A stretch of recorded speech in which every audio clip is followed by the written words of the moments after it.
प्यारे बच्चों नमस्कार। आपके अपने पसंदीदा YouTube channel dream study point में आप सभी का स्वागत है। तो आज के इस वीडियो क्लास में बिहार बोर्ड के कक्षा 7th के विज्ञान के अध्याय 7 है हवा आंधी तूफान। तो इसके सभी प्रश्नों का हल करने वाले हैं। चलते हैं पहले प्रश्न पर।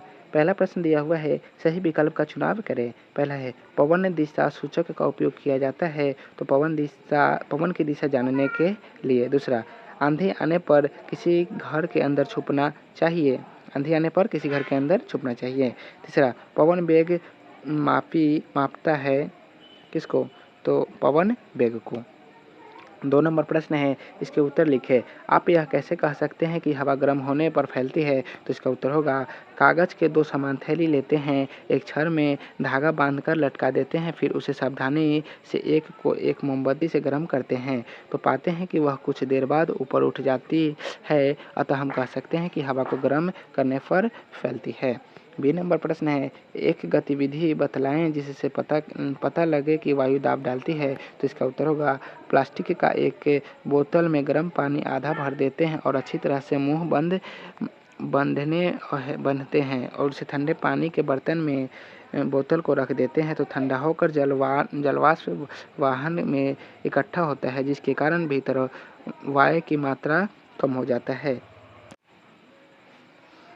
अतः बोतल के भीतर वायु का दाब बोतल के बाहर की वायु के दाब से कम हो जाता है और बोतल पिचक जाता है। अतः हम कह सकते हैं कि वायु दाब डालती है। सी नंबर प्रश्न है, तेज हवाएं उस क्षेत्र की वायु दाब कम कर देती है, कैसे, तो इसका उत्तर होगा, गर्म होकर हवा ऊपर की ओर उठती है। उस खाली स्थान को भरने के लिए तेज हवाएं चलती है जहां वायु दाब कम हो जाता है। इसका कारण वायु की कमी, वायु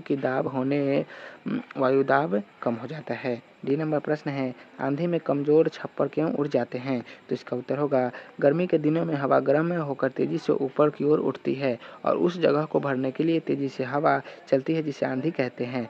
यह क्रिया बार बार होती है, जिसके चक्रवात बन जाता है, वायु दाब कम होता है, नीचे से हवा ऊपर उठती है और छप्पर उड़ जाते हैं। ये नंबर प्रश्न है, चक्रवात से बचने के लिए क्या क्या उपाय हो सकते हैं, तो इसका उत्तर होगा, चक्रवात से बचने के लिए रेडियो टेलीविजन से सूचना जल्द देनी चाहिए। दूसरा, सूचना को गंभीरतापूर्ण लेना चाहिए। तीसरा, एक दूसरे को सहयोग करना चाहिए। चौथा, सूचना मिलने पर घरों में चले जाना चाहिए। तो प्यारे बच्चों, आज की इस वीडियो को यहीं समाप्त करते हैं, फिर मिलेंगे नेक्स्ट वीडियो में। वीडियो अच्छा लगा होगा तो वीडियो को लाइक कर दीजिएगा, चैनल को सब्सक्राइब कर दीजिएगा। तो आप सभी को वीडियो देखने के लिए बहुत बहुत धन्यवाद।